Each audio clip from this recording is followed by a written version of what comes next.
मैंने मौत को एकदम नजदीक से देखा कि मौत क्या है। मेरे कुछ फोटोग्राफ्स में डाल रहा हूं, आप वो देखिए कि हालत गंभीर कैसी होती है।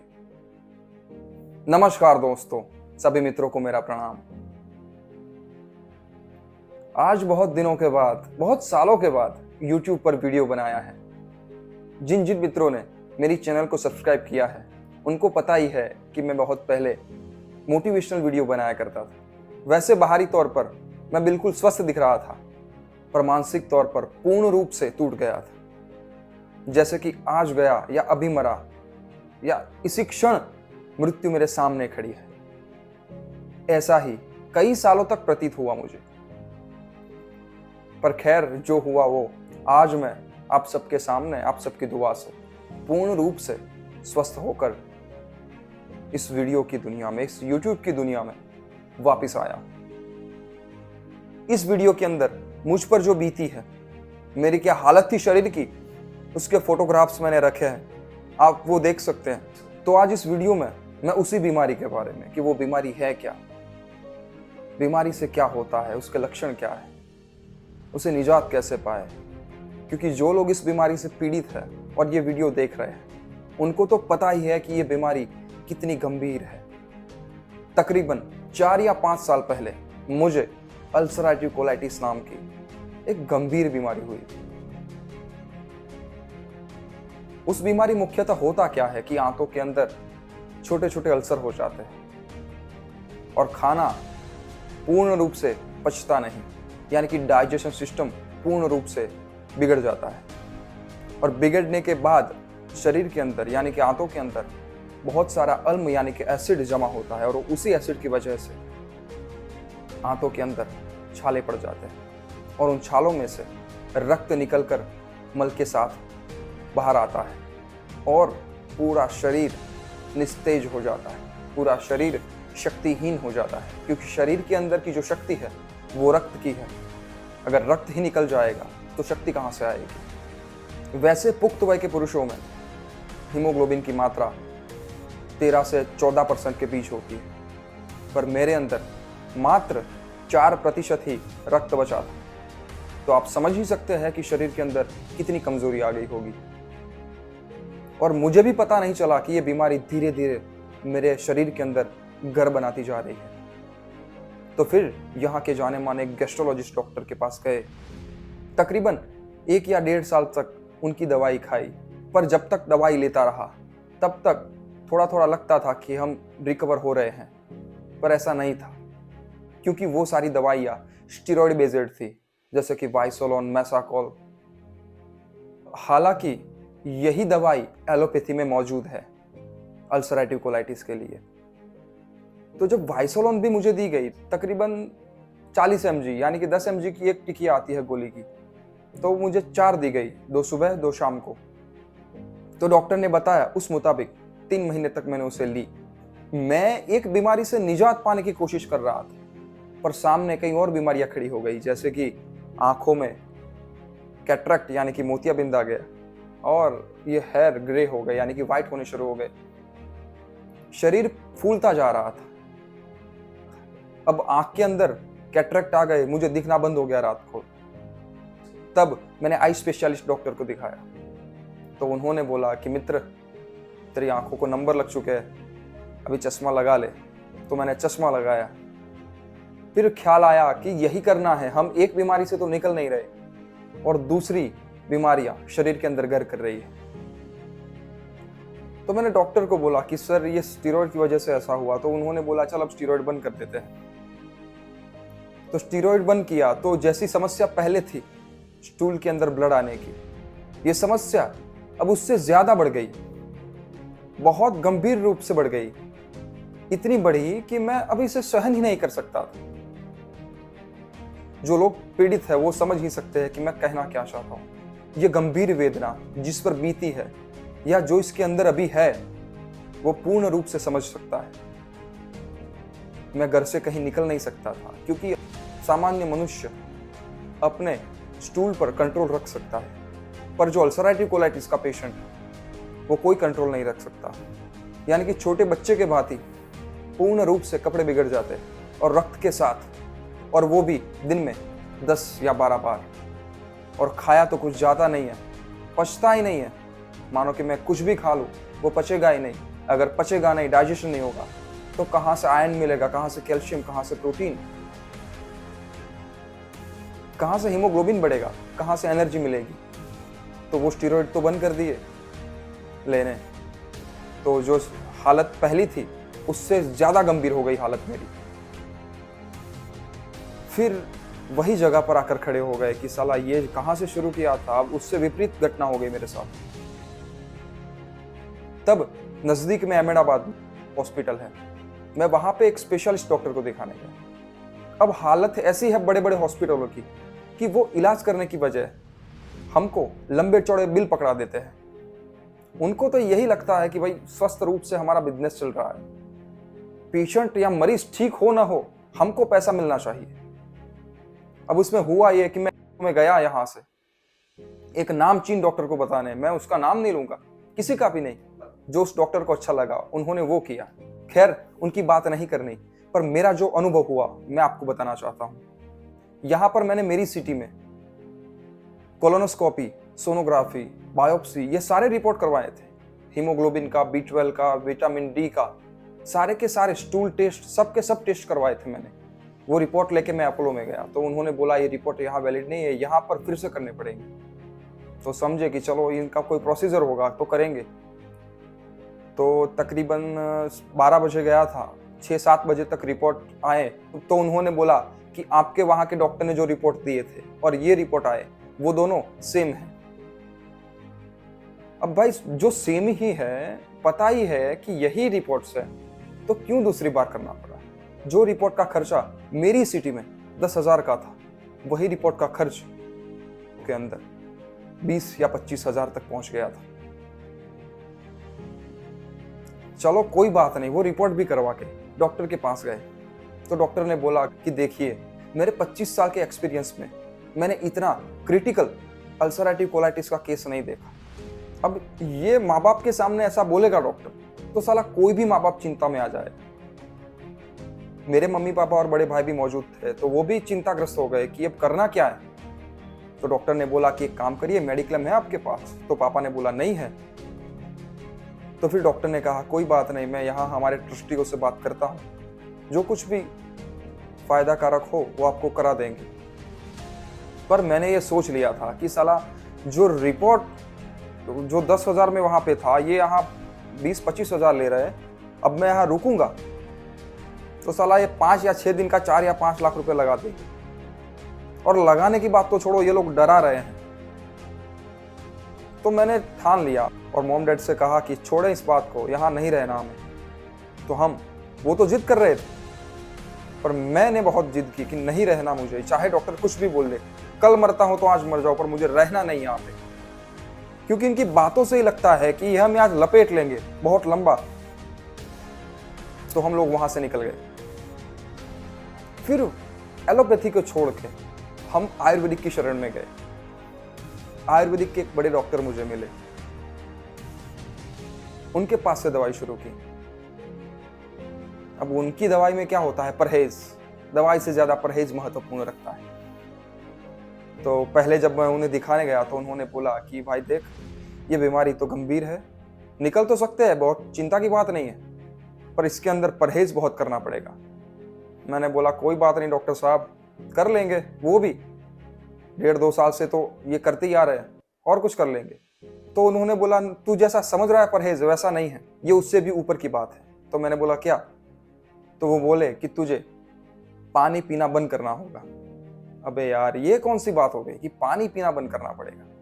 हालांकि आप सब लोगों को लगेगा कि ये बंदा क्या फेंक रहा है वहां बैठ के। नहीं, जो मैंने अनुभव किया है, जो मुझ पर बीती है, ये 100% मैं आपको सच बता रहा हूं। तो उस डॉक्टर ने पानी बंद करवा दिया।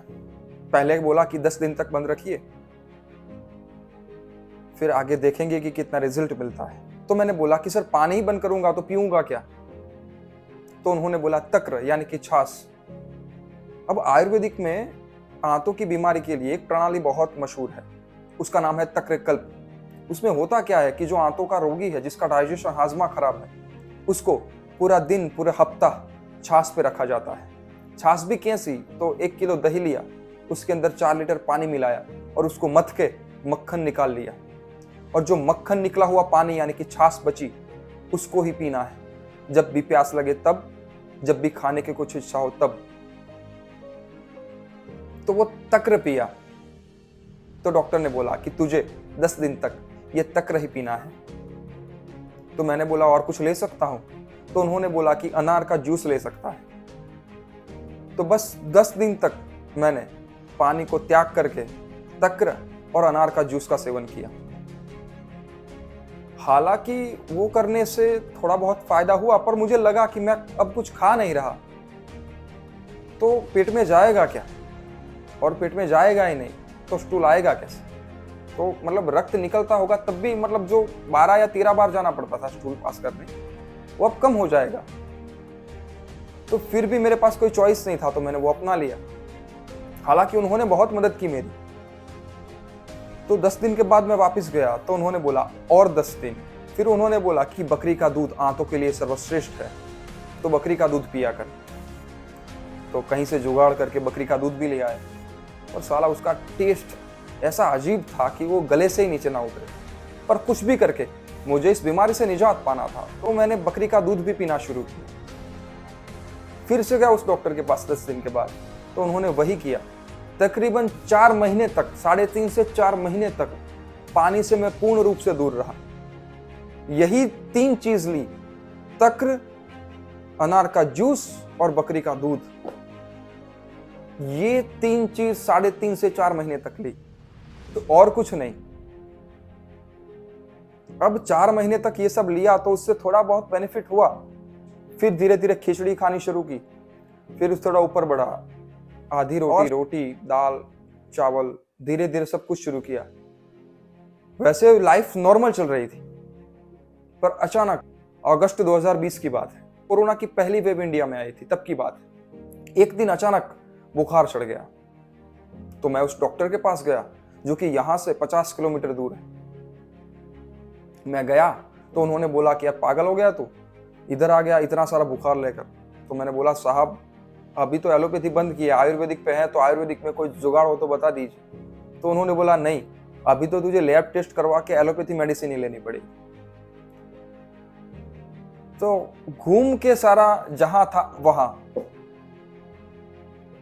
पहले 1-1.5 साल तक एलोपैथी ली, 1 या 1.5 साल तक आयुर्वेदिक दवाई ली, पर फिर वापस घूम के उससे भी बदतर हालत में एलोपैथी की शरण में जाना पड़ा।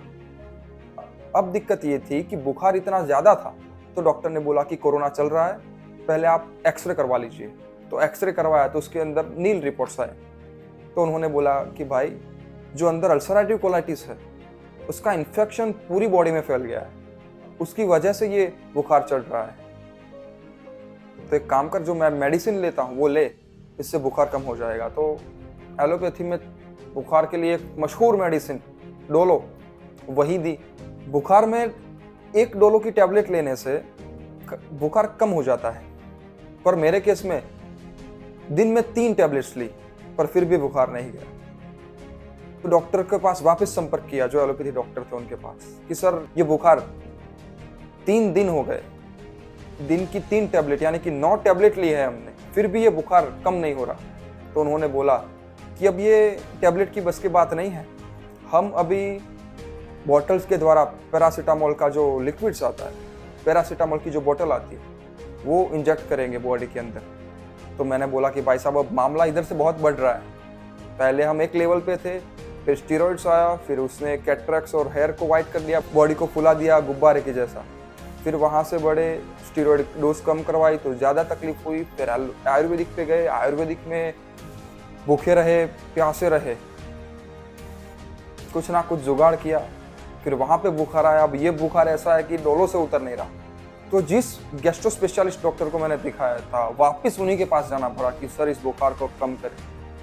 तो वो बोले कि फिर घूम के यहाँ आया तू 1.5 साल के बाद। मजबूरी थी, जाना ही पड़ा। वहाँ पर गया, उन्होंने फिर से वही ट्रीटमेंट चालू की जो स्टीरॉइड्स की थी, अल्सरेटिव कोलाइटिस की थी, जो मैसाकोल, वाइसोलोन और कुछ अलग अलग साथी है, वो सब मेडिसिन चालू की। जहां से शुरू किया था वहां पर आकर खड़े हो गए।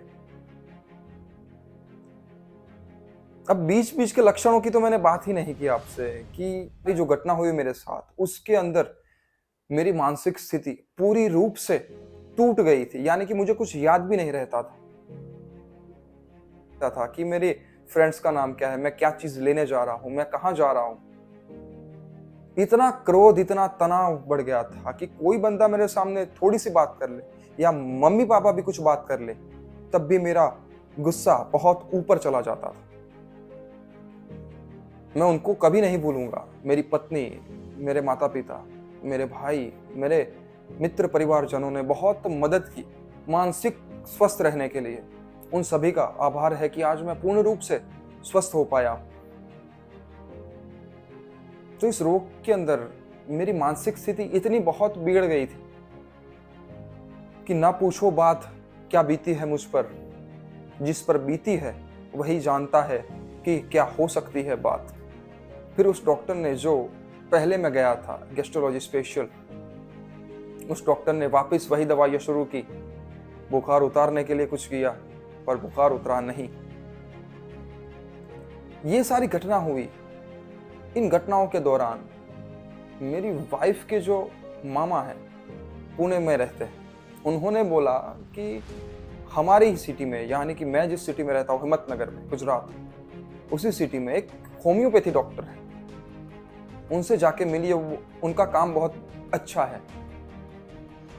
तो मुझे लगा कि यार एलोपैथी की बड़ी बड़ी गोलियां, बड़ी बड़ी स्टीरॉयड वाली गोलियां और ये आयुर्वेदिक के सारे चूर्ण, सारे लिक्विड प्रवाही जो आयुर्वेदिक की दवाई है वो भी असर नहीं कर रही, तो ये शक्कर जैसी मीठी गोलियां क्या खाक असर करेगी। और उनका बहुत फोर्स था पुणे से कि आप जाइए। तो मैं गया था एक बार बीच में, पर मुझे लगा यार ये बंदा क्या करेगा, ये डॉक्टर क्या करेगा। ये मीठी गोलियों से क्योर होता तो पूरी दुनिया में जो अल्सरेटिव कोलाइटिस के पेशेंट मौजूद है वो आज तक तो क्योर हो जाने चाहिए थे। तो इसी ख्याल के साथ, इसी सोच के साथ मैं गया था। मुझे कोई इंटरेस्ट भी नहीं था होम्योपैथी में, पर एक फोर्स के तहत वो बोला करते थे तो मैं गया था। तो ये बुखार जब नहीं उतर रहा था तब मुझे ख्याल आया कि उस होम्योपैथी डॉक्टर के पास हम गए हैं, हमने पैसे खर्च किए हैं, तो क्यों ना उसकी भी सलाह ली जाए। तो उस डॉक्टर को कॉल लगाया। मेरी तो पोजीशन थी नहीं कि मैं डॉक्टर के साथ बात कर सकूं।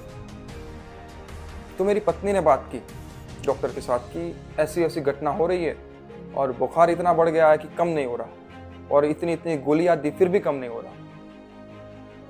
तो डॉक्टर, हालांकि डॉक्टर कहना पड़ रहा है मुझे, मेरे लिए तो वो भगवान से बढ़कर है, क्योंकि आज ये शरीर पूर्ण रूप से स्वस्थ है, निरोगी है, तो उसी डॉक्टर की वजह से, होम्योपैथी डॉक्टर की वजह से। तो वो डॉक्टर घर पे आए, शाम के 6 बजे थे। मेरी हालत तो थी नहीं बात करने की, पर थोड़ा बहुत मुझे जो ख्याल आया, जो मुझे वेदना हो रही थी, उसके सिम्टम्स बताए मैंने, और वो सिम्टम्स उन्होंने लिखकर मुझे दवाई भिजवाई घर पे।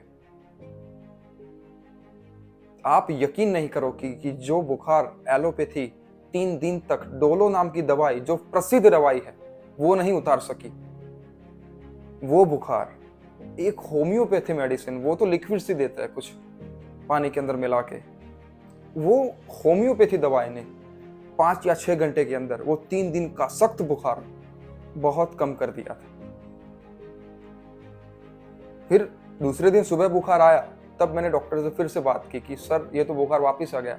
तो उन्होंने बोला कि तुझे अच्छी नींद आए रात को, इसीलिए ये मेडिसिन दी थी, अब नए तौर से नई शुरुआत करेंगे मेडिसिन की। तो उन्होंने फिर पूर्ण रूप से मेरी मदद की और मुझे आज पूर्ण रूप से स्वस्थ किया है। और आज मैं इतना खुश हूं जीवन से।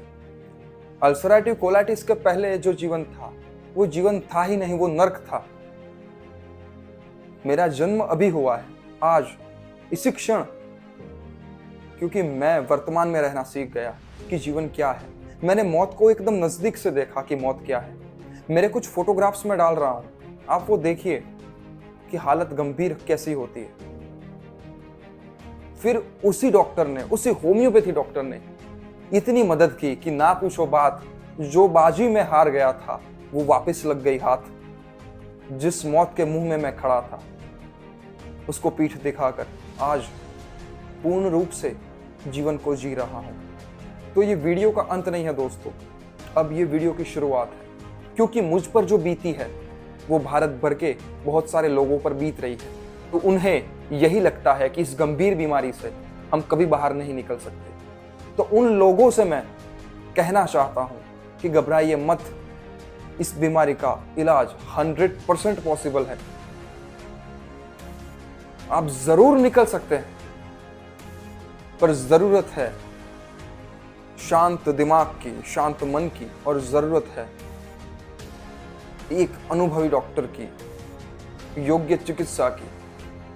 और मैं तो यही सलाह दूंगा कि अगर कोई होम्योपैथी डॉक्टर है जिसके साथ आप पूर्ण रूप से खुलकर बात कर सकते हैं और आपके लक्षणों के मुताबिक अगर वो दवाई देता है, तो 100% आप पूर्ण रूप से ठीक हो सकते हैं। मैं तो सबसे यही कहता हूं कि होम्योपैथी मेडिसिन जो क्रॉनिक बीमारियां हैं, गंभीर बीमारियां हैं, उनके लिए सर्वश्रेष्ठ है। तो अगर आपके सर्कल में, आपके मित्रों में, आपके परिवार में भी कोई मित्र या भाई या बंधु कोई पीड़ित हो इस अल्सरेटिव कोलाइटिस बीमारी से, तो उनसे कहिए कि इस बीमारी से बाहर निकला जा सकता है। चिंता ना करे, स्वस्थ रहे, जरूर निकला जा सकता है, क्योंकि मैं निकला हूं। अगर मैं निकल सकता हूं इस बीमारी से बाहर, तो दुनिया का हर एक मनुष्य इस बीमारी से बाहर निकल सकता है। ये थी मेरी जर्नी पिछले 4 सालों की, कि मैंने क्या क्या किया, कहां कहां गया और अंत में कहां से मदद मिली। ये बहुत संक्षिप्त में बात की मैंने, बहुत कम बात की मैंने। अभी तो इसके अंदर बहुत खुलकर बात की जा सकती है, पर जिस मित्रों का कोई भी सवाल हो वो कमेंट में लिखे। 100% अगर मेरे अनुभव में होगा तो मैं जरूर उसका उत्तर दूंगा, और आगे ये वीडियो की श्रृंखला चलती ही जाएगी, क्योंकि अल्सरेटिव कोलाइटिस को दूर करने के लिए मनोस्थिति भी, मानसिक दशा भी, पीस ऑफ माइंड भी बहुत काम की चीज है। अगर पीस ऑफ माइंड नहीं होगा तो अल्सरेटिव कोलाइटिस पर दुनिया की कोई दवाई काम नहीं करेगी। और अल्सरेटिव कोलाइटिस उन्हीं को होता है जो तनाव में जी रहे हैं, जो भय में जी रहे हैं, जो क्रोधित है, जो चिंतित है, जो व्यथित है, क्योंकि दिमाग का पूर्ण कनेक्शन व्यक्ति के पाचन तंत्र के साथ होता है। अगर हम भय में हैं, चिंता में हैं, क्रोधित है, तो उसी क्षण हमारा डाइजेशन सिस्टम बिगड़ जाता है। हालांकि हमें पता नहीं चलता कि अंदर क्या क्या फेरफार हुआ, पर वो पूर्ण रूप से बिगड़ता है। अगर आप चाहे तो गूगल कर सकते हैं, अगर आप चाहे तो यूट्यूब में भी दूसरे वीडियो देख सकते हैं, तो मिल जाएगा कि दिमाग और पाचन तंत्र यानी कि डाइजेशन का संबंध कितना मजबूत है। उसके बारे में अगले वीडियो में बात करेंगे। फिलहाल आप सभी का स्वास्थ्य संपूर्ण स्वस्थ रहे, ऐसे ही मनोकामना के साथ मैं विदाई लेता हूं।